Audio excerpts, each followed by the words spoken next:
Ok, quale delle entità eteriche ha inciso su questa connessione? Il coccodrillo. Il cocco. Un banalissimo coccodrillo. Sì, diciamo che all'interno del sistema i rettiloidi, insomma, sono molto rappresentati,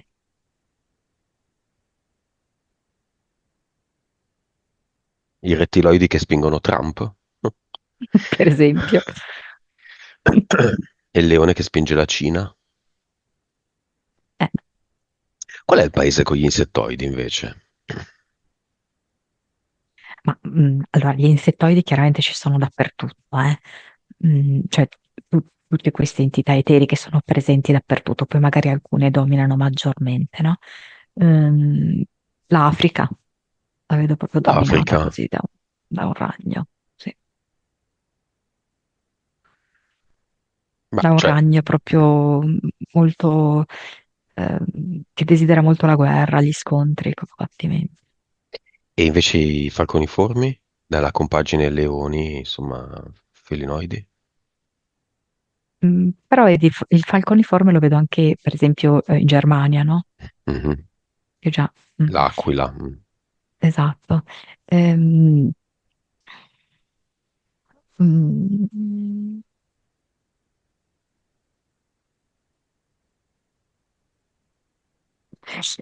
in questo momento li vedo come alleati, i felinoidi e i falconiformi. Mhm.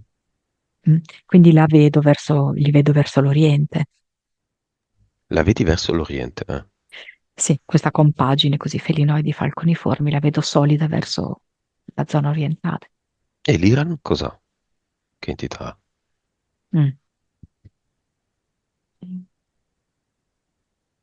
Allora, mi ha fatto vedere subito dei militari,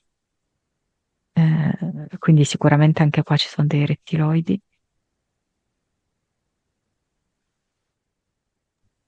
Quindi non è opposto a Trump, l'Iran. Coloro che tirano i fili dei burattini.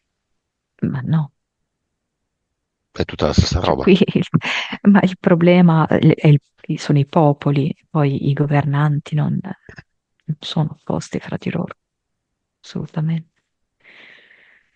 Cioè, nelle varie piramidi, no? Vabbè, i governanti non contano nulla, sopra ci sono delle entità che tirano i fili. Si era capito che c'erano da un lato felinoidi e falconiformi e dall'altro i nuovi, no? Quelli che non hanno mai avuto il massimo del potere, contro i vecchi rettili e insettoidi che hanno avuto fino a questi secoli scorsi il massimo del potere. In realtà, soprattutto, c'è sempre il ragno. Soprattutto c'è sempre il ragno che utilizza queste entità anche mescolando le carte in tavola, in modo che non sia così chiara e così netta la distinzione. Anche perché non è che dove ci sono i felinoidi falconiformi non ci sono i rettili o i canidi, ci sono ugualmente. Nell'Iran, per esempio, c'è anche la presenza dei canidi. Ehm, mm, mm, non lo so, io non so. E sopra il ragno c'è anima, che masochista.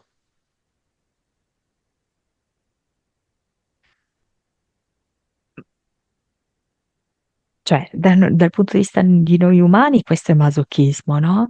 Dal punto di vista dell'anima, questo è un gioco. È un gioco in cui ci sono dei valori ribaltati e bisogna riportarli all'origine. Ehm, Ci sono dei valori di verità, semplicità e amore che qui sono ribaltati. Quindi qua è tutto una bugia, tutto molto complicato, è tutto impostato sulla violenza, sulla sopraffazione. E il gioco sta proprio nel ritornare ai valori originari. A volte accade anche che si scontrano due paesi che in realtà sono dominati dalla stessa tipologia di entità. Mm. non è che eh, L'Iran accusa gli non Stati so. Uniti di essere schiavo di Moloch, ma non è che lì non si sia adorato. Esatto, bravissimo. E questo, Col capisci? matrimonio con le bambine di 6 anni, insomma, Eh, io mm, due domande me le farei. mm, Di recente mi hanno detto, ma l'Islam qui nella pedofilia non c'è. Bah, da altre ricerche invece è il number one, il mondo islamico. Visto proprio che assolutamente sì. Ah, nella storiella legittimata. Maometto ha sposato a 6 anni, ha consumato a 9, tutti a 6 anni e a 9 dicono che si può, insomma. Quando il menarca è ancora bello che lontano e quando comunque una bambina è una bambina. In ogni caso, sono punti di vista.